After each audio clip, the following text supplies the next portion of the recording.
बिस्मिल्लाहिर्रहमानिर्रहीम। अस्सलाम वालेकुम डियर स्टूडेंट्स, मैं हूं प्रोफेसर अज़मत अली और आप देख रहे हैं मेरा चैनल मैथ्स फॉर यू। बेटा रियल एनालिसिस लेक्चर नंबर 5 में आपको वेलकम करता हूं।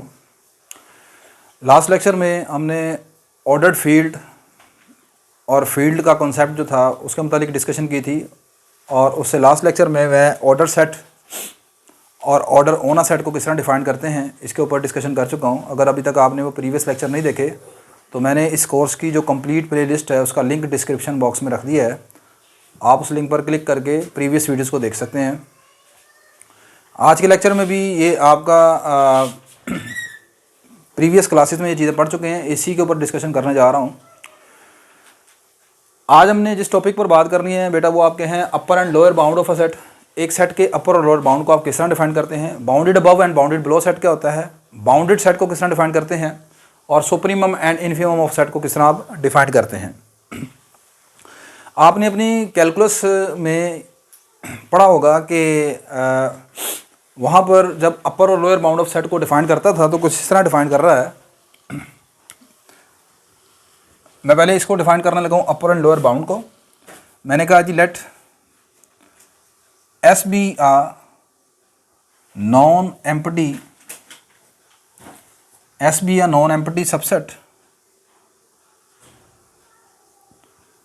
Of field F. एस हमारे पास एक नॉन एम्प्टी सबसेट है फील्ड एफ का, बस यहाँ से फ़र्क होता है। आप अपनी अगर कैलकुलस की बुक देखें एस.एम. यूसुफ की या अगर कहीं और आपने पढ़ा है तो वहाँ पर वो फील्ड एफ का लफ्ज़ नहीं लिखता, वो कहते हैं let S be a non empty set of real number R. Calculus में यहाँ पर आप अगर आप अपनी बुक में देखें तो वहाँ पर real number R, set of real number R लिखा होता है। तो मैंने यहाँ पर रियल नंबर आर की जगह मैंने फील्ड एफ लिख दिया। ठीक है, मतलब ये अपर और लोअर बाउंड की जो डेफिनेशन है को ज़रूरी नहीं कि सिर्फ set of real number R के लिए ही आपने डिफाइन करना है। मैंने जैसे कि लास्ट लेक्चर में आपको बताया कि अगर आपने वो लेक्चर देखा है कि आपके पास नंबर्स के हवाले से 3 फील्ड मौजूद है हमारे पास। कॉम्प्लेक्स नंबर की फील्ड है, set of real number R की फील्ड है, और रैशनल नंबर की फील्ड है। ठीक है, इसके अलावा 1000 ऑफ एग्जांपल हमारे पास फील्ड की मिल जाएंगी, लेकिन हम यहाँ पर जो टारगेट कर रहे हैं वो रैशनल नंबर को, रियल नंबर को, और कॉम्प्लेक्स नंबर तो खैर हमारे यहाँ पर उसमें शामिल नहीं है क्योंकि आपका कोर्स का नाम रियल एनालिसिस है तो उसमें कॉम्प्लेक्स का ताल्लुक नहीं है। वैसे मैंने आपको बताया कि नंबर्स के हवाले से ये 3 फील्ड हैं, complex, real number and rational number. सही है, इसके अलावा और भी एग्जांपल फील्ड की मिल जाएंगी आपको। अच्छा, अब मैं ये बता रहा हूँ कि बुक में जो पहले आपने चीज़ें देखी हैं उसमें वहाँ पर लिखा होता था यहाँ set of real number R की बात करता था, यानी वहाँ पर जिस फील्ड की बात की है वो सिर्फ आर की बात की है। तो आप उस आर को छोड़कर अब यहाँ पर मैं डेफिनेशन को थोड़ा सा जर्नलाइज्ड कर रहा हूँ। मैंने कहा let S be a non empty subset of field F. S एक मान लें कि फील्ड एफ का सबसेट है। अब फील्ड एफ का सबसेट है यानी ये क्यू का सबसेट भी हो सकता है, आर का भी सबसेट भी हो सकता है, कॉम्प्लेक्स नंबर का भी सबसेट हो सकता है, या कोई और एक्स वाई जी फील्ड हो सकती है। अच्छा, बाकी चीज़ वैसे की वैसे लिखूंगा मैं, बाकी डेफिनेशन वैसे की वैसी रहेगी। Let S be a non empty subset of field F then an element capital M belong to F। तो एक एलिमेंट M को आप फील्ड F का जो कि फील्ड F से बिलोंग करता है इज कॉल्ड, इसको कहेंगे ये अपर बाउंड है, is called upper bound of S। तो इसको S का अपर बाउंड कहेंगे अगर S का हर एलिमेंट इससे छोटा या बराबर हो, यानी कि इसका हर एलिमेंट S का इस M से छोटा हो, वेयर आपका X जो है वो किससे बिलोंग करता है, सेट S से। ठीक है, ये वही चीज़ लिखी है जो आपने अपनी कैलकुलस में पढ़ के आए हैं, कोई नई चीज़ नहीं है, प्रीवियस क्लासेस में आपने पढ़ी है। बस मैंने यहाँ पर मैंने बताया कि फील्ड वहाँ पर R लिखा हुआ था, यहाँ पर मैंने F लिख दी है। ठीक है, तो चीज़ों को चेंज इसलिए ज़्यादा नहीं कर रहा कि आपके लिए मुश्किल ना हो। जो चीज़ें आपने ऑलरेडी पहले पढ़ी हैं उसको अगर दोबारा देखा जाए थोड़ा सा चेंज करके तो वो आसानी से याद हो जाती हैं। अच्छा, तो मैंने कहा कि ये जो नंबर M है, अब ये नंबर M जो है ये फील्ड F से बिलोंग कर रहा है, S से बिलोंग नहीं लफ्ज़ लिखा यहाँ पर, मैंने S से बिलोंग का लफ्ज़ नहीं लिखा यहाँ पर, याद रखिएगा फील्ड F से बिलोंग कर रहा है। जब फील्ड F से बिलोंग करेगा तो इसको हम अपर बाउंड कहेंगे अगर सेट S का हर एलिमेंट M से छोटा हो, और इसको हम लोअर बाउंड कहेंगे, इसी M को हम लोअर बाउंड कह देंगे, is called lower bound of S। अगर इसको लोअर बाउंड कहेंगे अगर इस मरतबा ऐसे हो जाए कि इस सेट S का हर एलिमेंट इससे बड़ा हो जाए। ठीक है, इस सेट S का हर एलिमेंट इस M से बड़ा हो जाए तो ऐसी सूरत में इस m को आप लोअर बाउंड कहेंगे। यहाँ पर एग्जांपल देख लेते हैं। मिसाल के तौर पर फर्ज करें कि मेरे पास सेट S जो है एक फाइनाइट सेट ले लेते हैं 1 2 3 4 अप टू 20 तक। अब आप देखें कि इस सेट S का हर नंबर जो है वो 20 से छोटा है, ठीक है। तो एज अगर हम यहाँ पर m को रख लेते हैं 20 और मैं ये कहता हूँ कि 20 जो है वो set of real number R से बिलोंग करता है, 20 एक रियल नंबर है, तो ये जो 20 है ये इसके हर नंबर से बड़ा है, जबकि x आपका इस सेट S से बिलोंग करता है। तो 20 जो है S के हर नंबर से क्या है, बड़ा है, और बराबर का लफ्ज़ इसलिए लिखा है कि 20 यहाँ पर मौजूद है, सही खुद भी। तो 20 is greater than equal to x, और x क्या है, सेट S का एलिमेंट है। तो this implies 20 is upper bound of S in R। तो लिहाजा 20 जो है वो आपके पास इस S का अपर बाउंड हो गया। इन R का मतलब क्या है कि ये 20 किस सेट से बिलोंग कर रहा है, set of real number R से। किस फील्ड से बिलोंग कर रहा है, set of real number R से। अच्छा, अब मुझे बताएं, अगर यहाँ पर 20 में कहूँ कि रैशनल नंबर से भी बिलोंग करता है, belong to also rational number, तो क्या ये बात गलत होगी? आप कहेंगे नहीं, कोई मसला नहीं, 20 जो है वो एक रैशनल नंबर भी होता है। तो लिहाजा मैं ये भी कह सकता हूँ कि सेट S है दैन अपर बाउंड 20 इन R में भी रखता है, और रैशनल नंबर Q में भी ये रखता है, ठीक है। अच्छा, अब आप कहेंगे कि सर 20 तो फिर आपके पास नेचुरल नंबर में भी होता है, तो क्या नेचुरल नंबर के लिहाज से भी 20 इसका अपर बाउंड है? नेचुरल नंबर के लिहाज से 20 इसका अपर बाउंड नहीं है। क्यों? उसकी वजह ये है कि सिर्फ ये नहीं देखना कि 20 नेचुरल नंबर में मौजूद है, लिहाजा ये भी देखना है कि जिस सेट की आप बात कर रहे हैं वो खुद पहले फील्ड भी होनी चाहिए, ठीक है। तो सेट ऑफ नेचुरल नंबर जो है वो आपके पास फील्ड नहीं है, इज़ नॉट अ फील्ड। अब ये जो कि आपके पास फील्ड नहीं है, तो लिहाजा सिर्फ ये देख लेना कि 20 इससे बिलोंग करता है नेचुरल नंबर से, और ये 20 इसके हर नंबर से बड़ा है, लिहाजा ये इसका अपर बाउंड हो गया इन n। तो ये गलत हो जाएगा, ठीक है। जिस सेट से आप वो नंबर उठा रहे हैं जो कि इसके हर नंबर से बड़ा है, वो सेट बताते खुद पहले क्या होना चाहिए, फील्ड होना चाहिए। बात समझ आ गई कि नहीं आ गई? यहाँ पर मैंने लफ्ज़ फील्ड का लिखा है। अच्छा, अब अगली चीज़, अगर इसी में मैं आपको कहूँ कि हेयर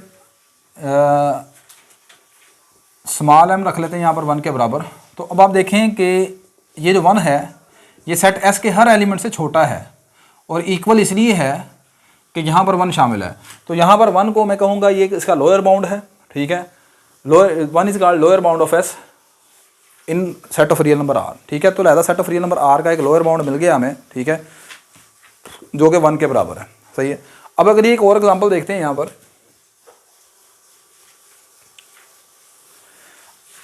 एग्जांपल नंबर 1।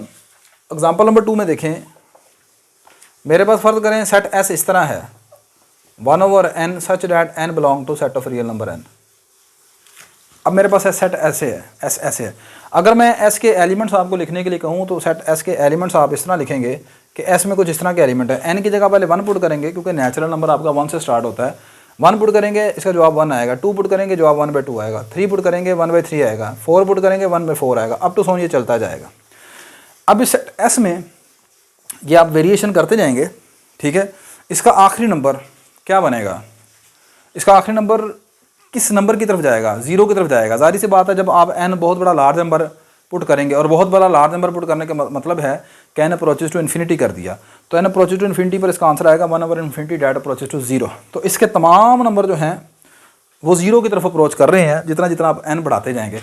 लेकिन इन तमाम नंबर में सबसे बड़ा नंबर कौन सा है?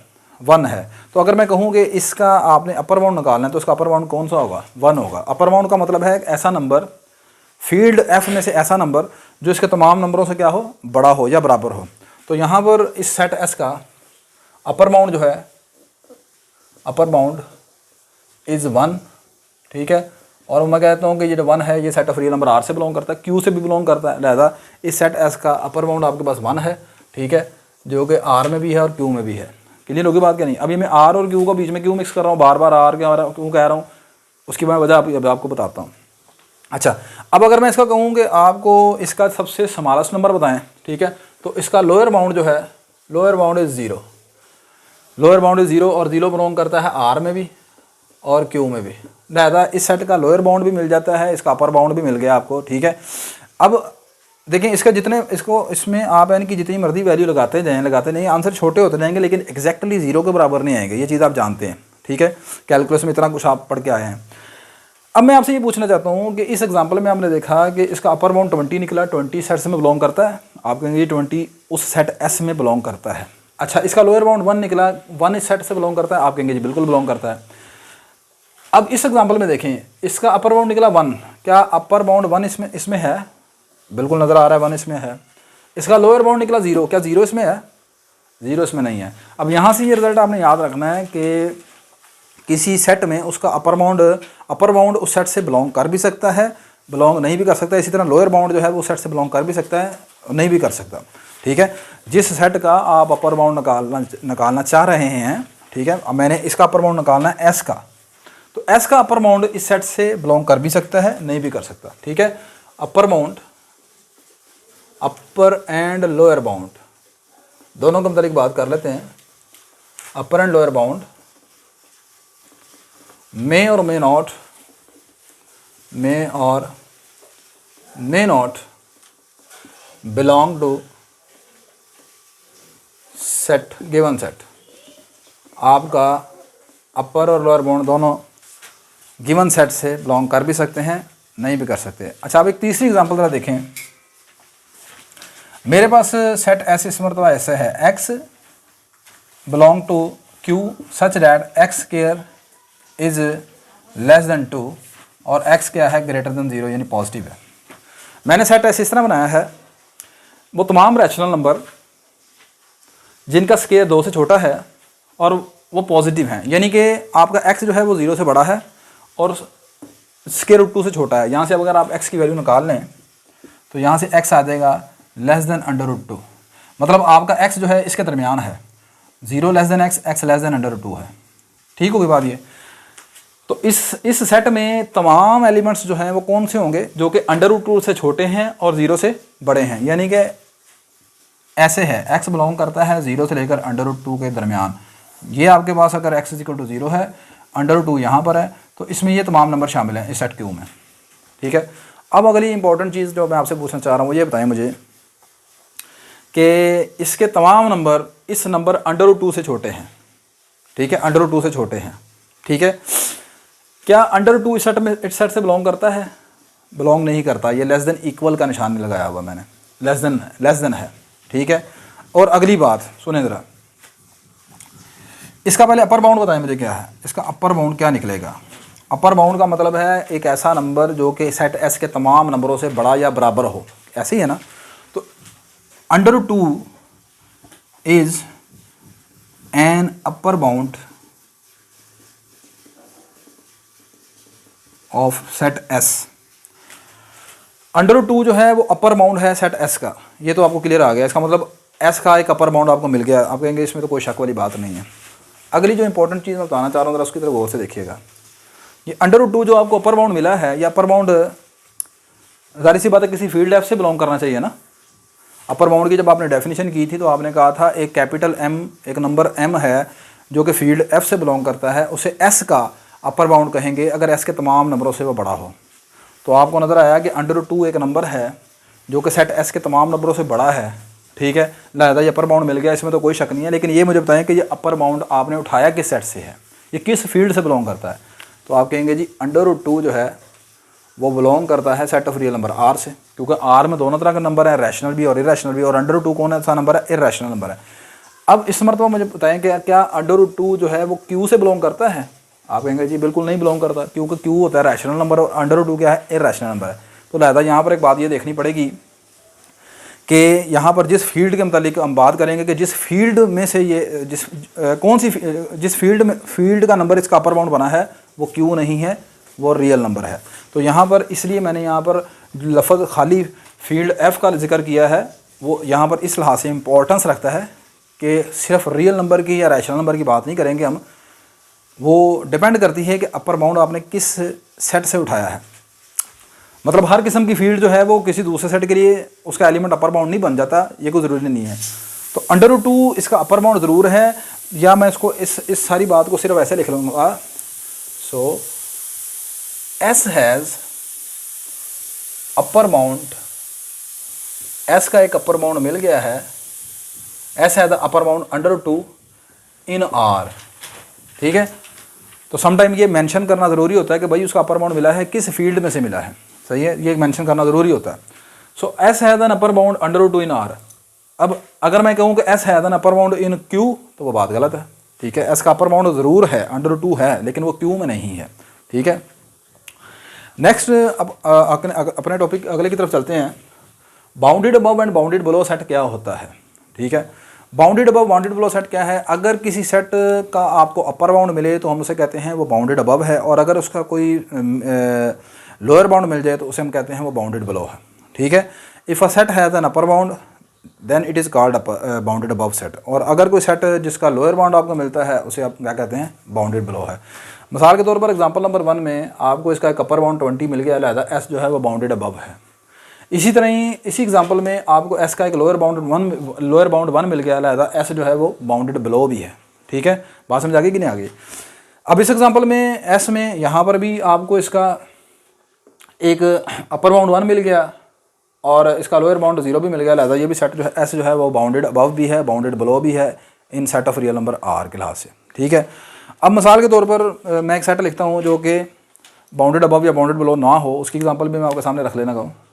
मिसाल के तौर पर मैं कहता हूँ कि एस हमारे पास जो है ना वो ये वाले नंबर हैं 1 2 3 4 अप टू सो ऑन, यानी कि एस बताते खुद नेचुरल नंबर उठा लिया मैंने, इनफाइनाइट सेट ले लिया। अब मुझे बताएं कि आपका यहाँ पर लोअर बाउंड कौन सा है। आप कहेंगे जो लोअर बाउंड 1 है इसका, लिहाजा ये सेट बाउंडेड बिलो तो हो गया। मैं कहता हूँ कि इसका मुझे बताएं कि इसका अपर बाउंड कौन सा है। तो अपर बाउंड का मतलब है कि आपने एक नंबर ऐसा तलाश करना है जो इसके हर नंबरों से बड़ा हो। तो आप जानते हैं ये सेट इनफाइनाइट है और इनफाइनाइटली जा रहा है पॉजिटिव साइड पर, तो इसका एंड कोई नहीं है। ठीक है, तो आपको यहाँ पर कोई भी ऐसा नंबर नहीं मिलेगा, कोई ऐसा रियल नंबर या कोई ऐसा रैशनल नंबर नहीं मिलेगा जो कि इसके हर नंबर से बड़ा हो। इन्फिनिटी नजर आता है, इन्फिनिटी कोई नंबर नहीं है। ठीक है, कोई इनफाइनाइट फैला हुआ है, लिहाजा इस सेट का अपर बाउंड नहीं एग्जिस्ट करता है, लिहाजा ये सेट बाउंडेड अबव नहीं है, ये सेट बाउंडेड अबव नहीं है। ठीक है, तो ये सेट आपके पास बाउंडेड बिलो तो है लेकिन बाउंडेड अबव नहीं है। क्लियर होगी बात क्या नहीं। अगली चीज़ है, तीसरी डेफिनेशन है बाउंडेड सेट क्या होता है। ऐसा सेट जो बाउंडेड अबव भी हो बाउंडेड बिलो भी हो उसे बाउंडेड सेट कहते हैं। ठीक है, ऐसा सेट जो बाउंडेड अबव भी हो बाउंडेड बिलो भी हो उसे बाउंडेड सेट कहते हैं। तो ये जो एग्जांपल नंबर 1 है ये सेट बाउंडेड अबव भी था बाउंडेड बिलो भी था, लिहाजा ये सेट बाउंडेड सेट है। ठीक है, in set of real number के लिहाज से भी और फील्ड क्यू के लिहाज से भी। अगली चीज़ है सुप्रीमम एंड इन्फीमम। ये चीज़ें लिख इसलिए नहीं रहा कि ये चीज़ें बेसिक सी चीज़ें हैं, ये आपको सारी चीज़ें आती हैं। मकसद ये है कि आपको ये टॉपिक रिवाइज़ करवा दिया जाए ताकि अगली जो आने वाली चीज़ एडवांस चीज़ें हैं उसके मुतालिक मैं आगे बढ़ सकूँ। Supremum and infimum of set से क्या मुराद होता है। देखें, अगर किसी सेट का एक अपर बाउंड आपको मिल जाए तो याद रखें उसके इनफाइनाइट अपर बाउंड आपके पास मिलेंगे। बात गौर सुनिएगा, if a set has an upper bound then it has an infinite upper bound, और similarly if a set has an lower bound then it has an infinite lower bound। अब यहाँ पर इस example में 20 इसका अपर बाउंड है, S का upper bound 20 है। ठीक है, तो क्या मैं कहूँ कि 21 इसका अपर बाउंड नहीं है। आप कहेंगे जी बिल्कुल 21 भी अपर बाउंड है। क्या मैं कहूँ 20.5 इसका अपर बाउंड नहीं है। आप कहेंगे जी बिल्कुल वो भी 20.5 इसका अपर बाउंड है। अगर मैं कहूँ कि 20.3 इसका अपर बाउंड नहीं है, आप कहेंगे 20.3 भी इसका अपर बाउंड है। ठीक है, तो आपको अगर इसका एक अपर बाउंड 20 मिल गया तो अब इस 20 से बड़े जितने भी नंबर हैं वो सारे के सारे इसके क्या हैं, अपर बाउंड ही हैं। लेकिन उन तमाम अपर बाउंड में जो स्मॉलेस्ट अपर बाउंड होगा, लीस्ट अपर बाउंड होगा, डेट इज कॉल्ड सुप्रीमम। ठीक है, तो सुप्रीमम ऑफ एस कह लें या सुप्रीमम की क्या डेफिनेशन निकलेगी यहाँ पर,